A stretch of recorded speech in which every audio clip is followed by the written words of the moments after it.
और एग्जाम में आए हुए क्वेश्चन और हम ट्रिक के साथ फाइंड करेंगे। कैसे फाइंड करेंगे? ट्रिक के साथ, यानी कि आप देखते ही आप बता देंगे कि स्लोप या कौन सा स्लोप है। ठीक है, दो एक्सिस के बीच में यह कौन सा स्लोप है। जैसे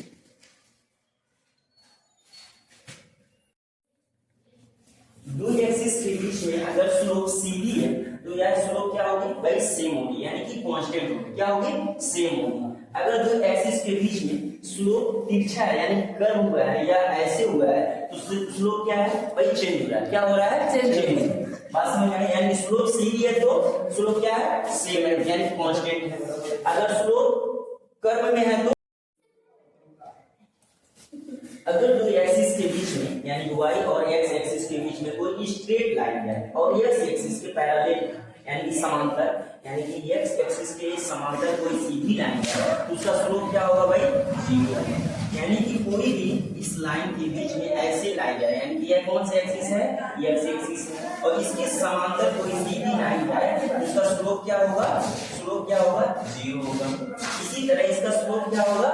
0 होगा। अगर कोई लाइन है यानी दो एक्सिस है, एक x एक्सिस है, एक y एक्सिस है, एक y एक्सिस है, उसके यानी कि उनके नीचे कोई यानी ऊपर से नीचे कोई लाइन आए, इस तरह कोई लाइन आए तो उसका स्लोप क्या होगा? निगेटिव होगा। उसका स्लोप क्या होगा? निगेटिव होगा।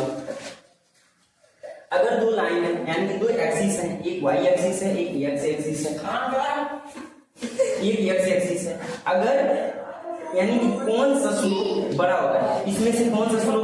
मान लीजिए b वाला स्लोप और ये b स्लोप है, तो भाई ऐसे सिंपल स्लोप है।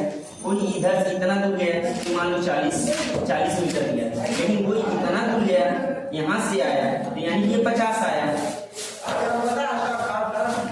ये 50 आया।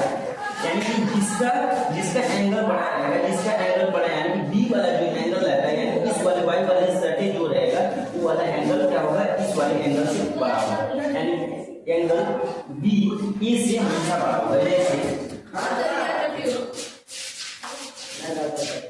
जैसे मान लीजिए एंगल ए 40 डिग्री है, ये कौन सा दूर है? पहले ए वाला लाइन दूर है b वाले से, y वाले से, और ये वाला लाइन नजदीक है तो यानी कि ये वाला बड़ा होगा, ये 50 होगा। कितना होगा? 50 होगा। यानी कि हमेशा हम इसको कह सकते हैं कि स्लोप को हम कह सकते हैं स्लोप b वाला बड़ा होगा स्लोप ए से।